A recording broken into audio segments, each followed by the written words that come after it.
Hey guys, Brian with Cajun Cardboard coming at you with another episode of Explore the Card from the great state of Louisiana. This is episode number 31. I can't believe it. That's 31 weeks worth of consistent Michael Jordan content featuring a really fascinating insert or parallel from the 90s. And today's episode features none other than the great Explore the Card number 31, 1996 Ultra Court Masters.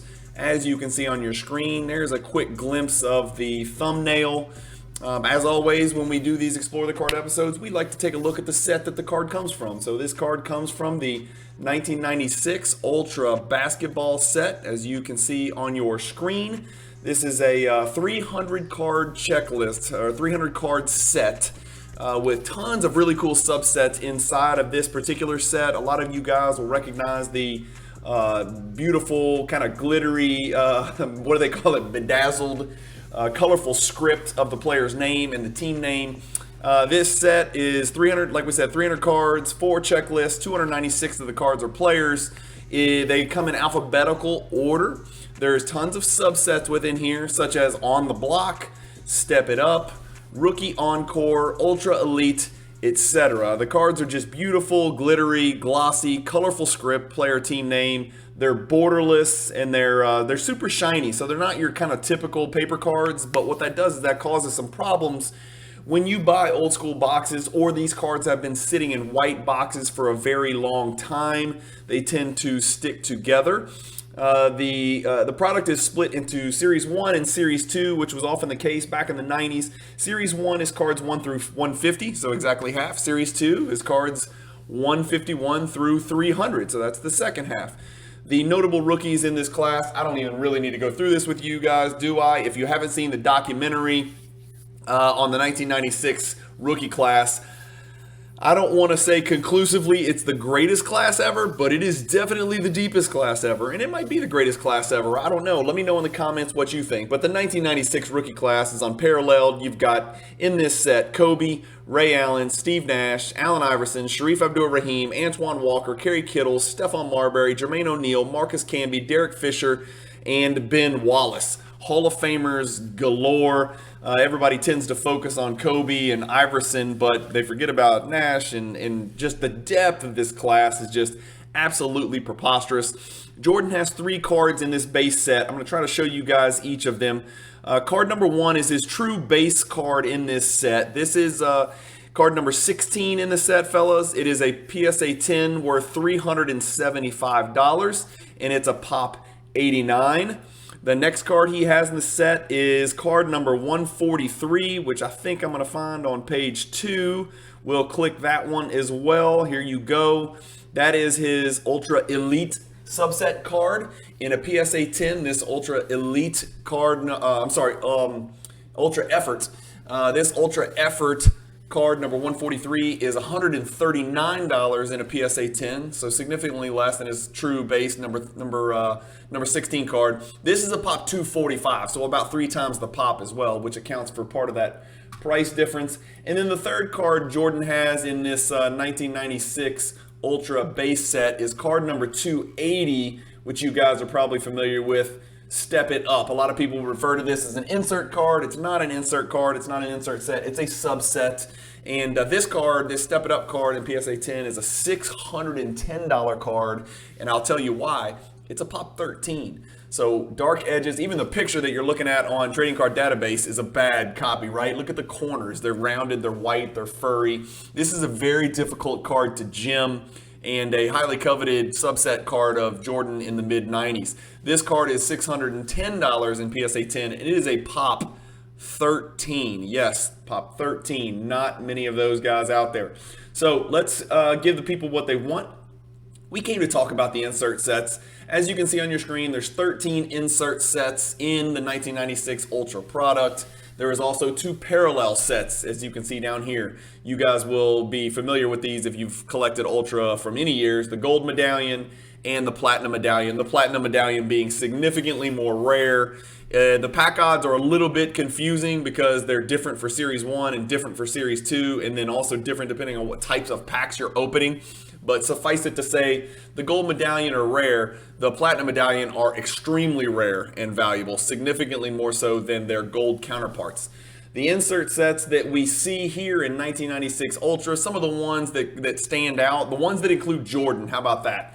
Board Game, you can see right here, 1 in 9 Series 2 packs. Court Masters, which we're going to talk about today. Full Court Trap and Full Court Trap Gold, so that's a parallel insert like we always like to talk about so much. The Full Court Trap Gold is significantly more rare. They're embossed when you compare them to the regular Full Court Trap, and they just have a little different feel to them, but they also have a little different value to them. Then there's the Give and Take, which a lot of people really totally overlook. An insert set that includes Jordan. There's Scoring Kings, and then there's also the Scoring Kings Plus Parallel, which is more rare. And then there's the Starring Roll, which is super rare, 1 in 288 Series 2 packs. But we came today to talk about the Court Masters.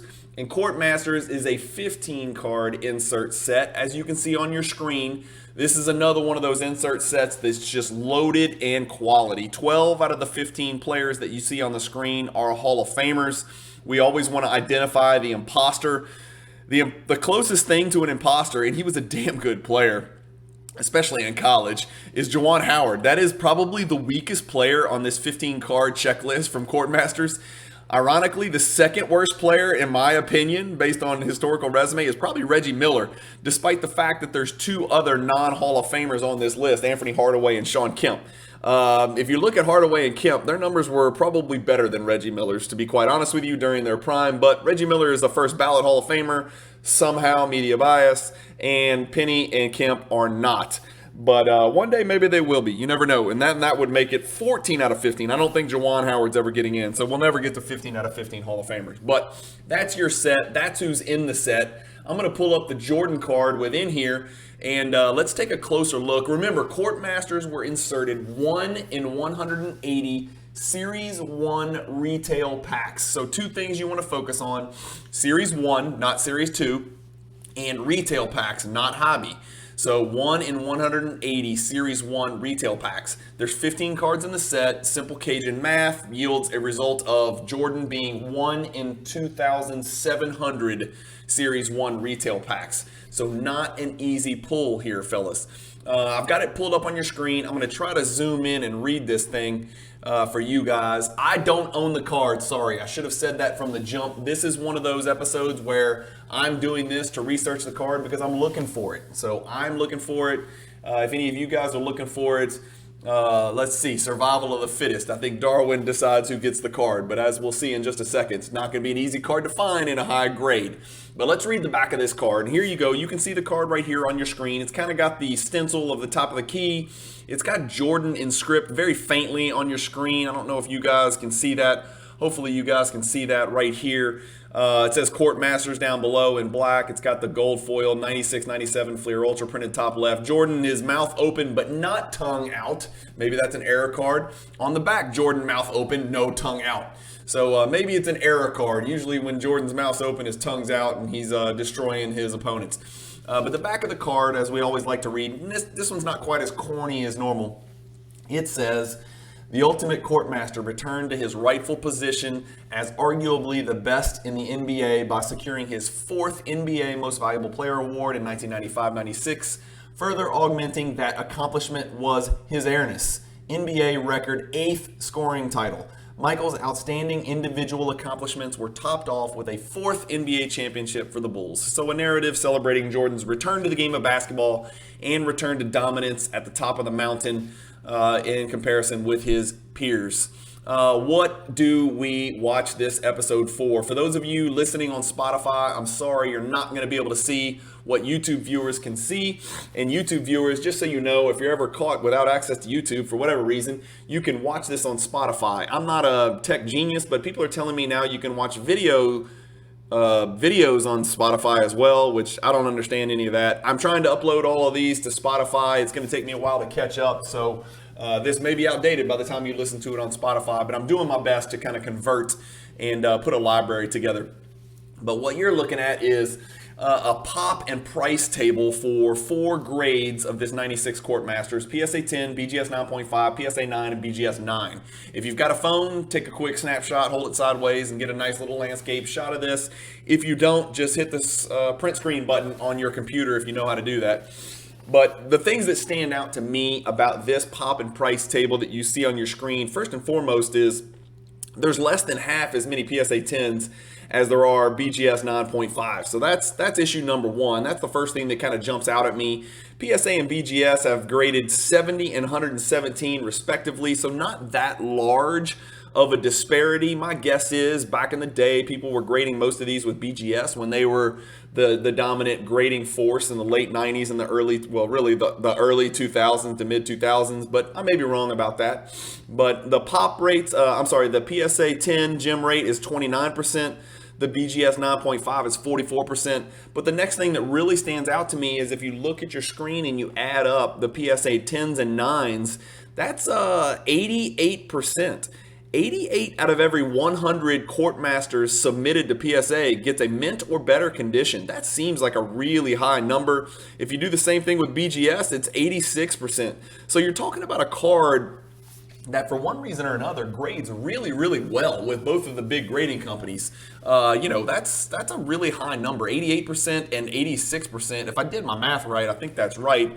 That's a pretty high gem percentage and a high combined mint percentage, if you will.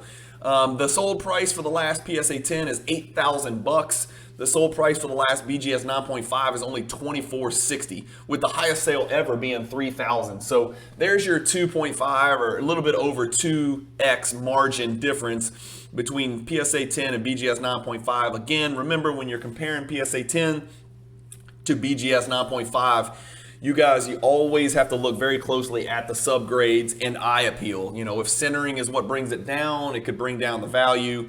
A gem plus is going to look a lot different than a minimum gem for a 9.5 card as far as value goes. So always keep that in mind when comparing PSA 10 to BGS 9.5. And honestly, you always have to keep in mind that not all PSA 10s look the same. They just don't. Some of them have centering that's noticeably 40-60 at best and still get a PSA 10, and then some of them have spot on, knock it out of the park centering, which can cause the PSA 10 price to even fluctuate. So if you look at the last 6 months, the PSA 10 and the BGS 9.5, only 2 have sold. And if you scroll down even further down here on your little chart, PSA and BGS 9 combined have only sold 3. So all 4 grades combined, mint or better, between these 2 grading companies, there's only been 5 sales in the last 6 months. That's less than 1 a month. So this card is not showing up very often on the open market.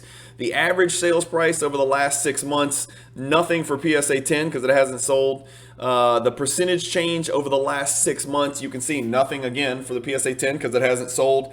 And it's a minus 18 for the BGS 9.5. So maybe an opportunity to jump in there and put a BGS 9.5 in your collection if that's your thing. That's my thing. That's what I'm looking to do. I'm not going to hide that. I'm looking to put a 9.5 or a 10 in my collection. I like the card. I need it. It's on my checklist of cards to chase. Is it in my top 10 cards? Probably not at the moment, but it's on my radar, and I've got a safe search in eBay, and if it comes up, I'm probably going to look at it.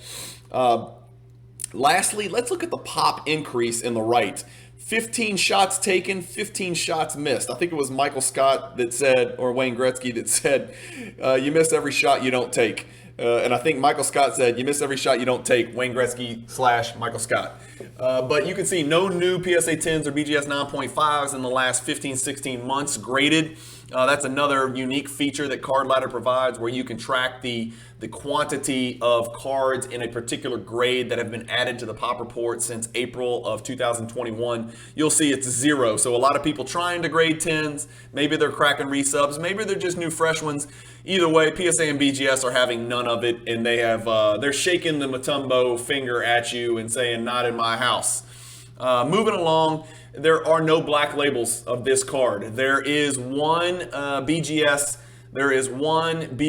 10 Michael Jordan. Comment below. Let me know what you think that card's worth. If the PSA 10's worth 8, I would guess the BGS 10 is probably worth 10, 10.5, 12.5, something like that. You probably a 1.5 modifier maybe on this particular card. I don't know.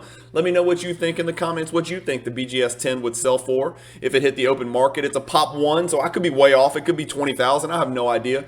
It just depends on who wants to chase those BGS 10s. Well, 10, it's singular because there's only one. Just another side note, there is also a BGS 10 Hakeem Olajuwon Court Masters card out there, but those are the only two BGS 10s graded. Combined gem population, that's kind of what I always focus on to determine the true rarity or true grading scarcity of a Jordan card. Obviously, you can look at the print run and you can look at what's available, but if you want to look at it in gem mint condition from PSA or BGS, which is sort of how I tailor and how I narrow the focus of my collecting. There are 71 combined, 20 PSA 10s, 51 BGS 9.5. So it's under that magical 100 combined gem mint number. How often does it sell on the open market? We just talked about it. Not often in gem condition. So only 2 times in the last 6 months has it sold on the open market in gem mint condition, and neither were PSA 10s. Both were BGS 9.5s. Let's look at eBay. What can we find? I've searched 1996 Ultra Court Masters Jordan, and much to my chagrin, it pulled up a bunch of weird looking Court Master looking cards, but not the exact card we're looking for. So this is some kind of weird offshoot up here. You're going to see a lot of those. I got 32 results. We'll scroll quickly. Here's a raw one. A bunch of weird stuff. Weird. Not us. Another raw one for 2,400. Yikes. Another weird one. A bunch more weird stuff. Like apparently there's this gold, 23 karat gold, and then there's this basketball texture gold. Those are 2 options. Here we go. We've got a PSA 9 for 3,124 from Australia. As we looked at on our pop table, that's probably over twice what it's worth. The last one sold for 1,500, so that's about a 2x right there. It does take offers, but I doubt if you're going to get him down to the 1,500. Here's a here's a one in a mag case for 2,500 or best offer.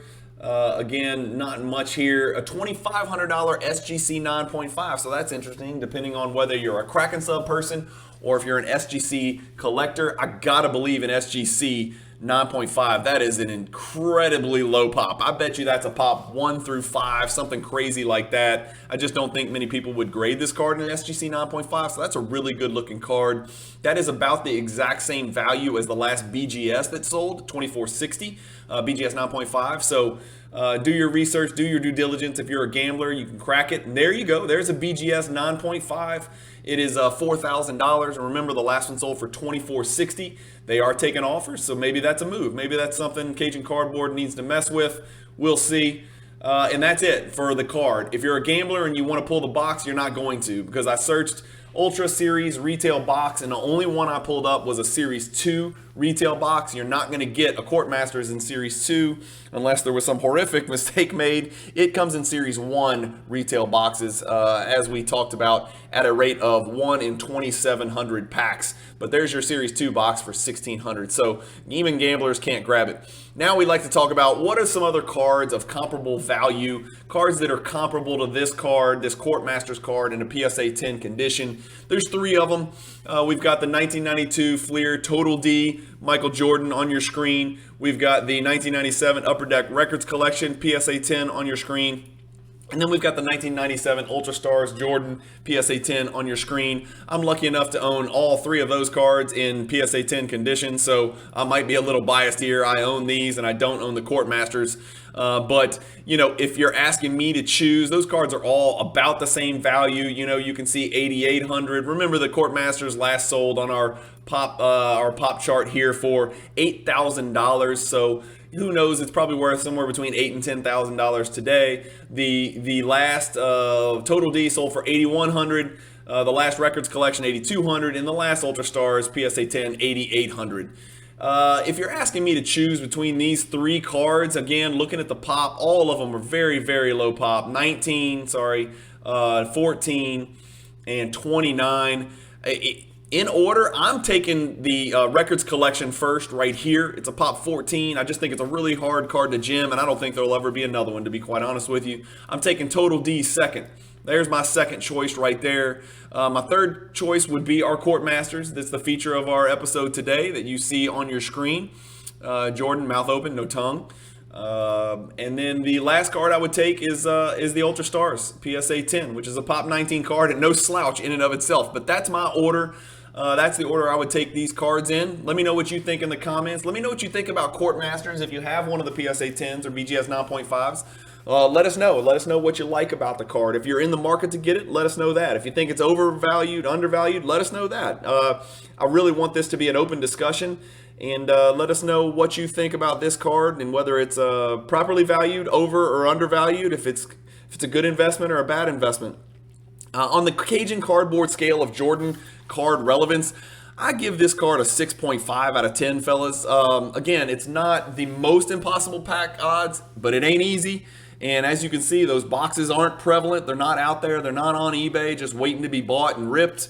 The card does have a really high gem percentage, so that's why I kind of lower the scale. It's not quite as hard to go find this card as a Platinum Portraits or a Electrified or a card like that, because the gem rate's so high. So again, for that reason, is it important? Yeah, I think it's important. That's why I want to put it in my collection. It's a Jordan insert card from 1996, which is his first year back in the NBA, from the 90s. And Ultra is a really quality product with a lot of amazing, great inserts, as we looked at today. So yeah, I think it's an important card. I just don't think it gets into that upper tier with the big boys. So I'm going to give it a 6.5. You could convince me to push this to a 7 out of 10 on the cardboard scale of relevance, but I think 6.5 is right where it belongs. There's 71 of them out there. If I wanted to go get it, I could go overpay by a few $100 and pick up that BGS 9.5 we just saw on eBay right now if one of you guys doesn't pick it up before me. So depends on how much that seller is willing to move. And I didn't look at the details, whether it was a quality seller or not, or a quality copy of the card. So, but that's out there. Anyway, that's why I give it a 6.5. Thank you guys for watching. Hopefully, if you've watched to the end of the video, you enjoy the content enough to have subscribed by now. Remember, I'm now on Spotify. I'm working through trying to figure out how to get on Apple Podcasts as well. I'm not really sure how to do that, but I'm going to get it fixed and figure it out with my old Cajun brain. I do appreciate the time that you spend watching my channels on my videos on my channel. I don't take that for granted. I do love getting messages and comments with positive and or negative constructive feedback, or just general questions about the hobby. I try to respond to every single one, and I'm at the point where I still can respond to almost every comment and all the private messages I get, and I get a lot of them from you guys, and I can't tell you how much I appreciate it. This is my way of communicating with the outside world, outside of Louisiana, in the hobby. So that's why I started this channel, is to kind of educate and entertain, and also to learn myself and entertain myself. This is just fun stuff. So hopefully it's clicking. Hopefully you guys enjoy it. Spread the word if you don't mind. Take a copy of my YouTube channel and send it to a friend and say, hey, this guy sort of knows what he's talking about, and when he doesn't, he admits it, and then he goes and finds you an answer and gets it to you. So that's kind of my approach to the hobby. If I don't know something, I try to research it and figure it out to where I do know it, and hopefully more stuff enters my brain than falls out of my brain at my advanced age. So anyway, thank you guys for watching so much. Keep collecting, stay positive in the hobby, and peace.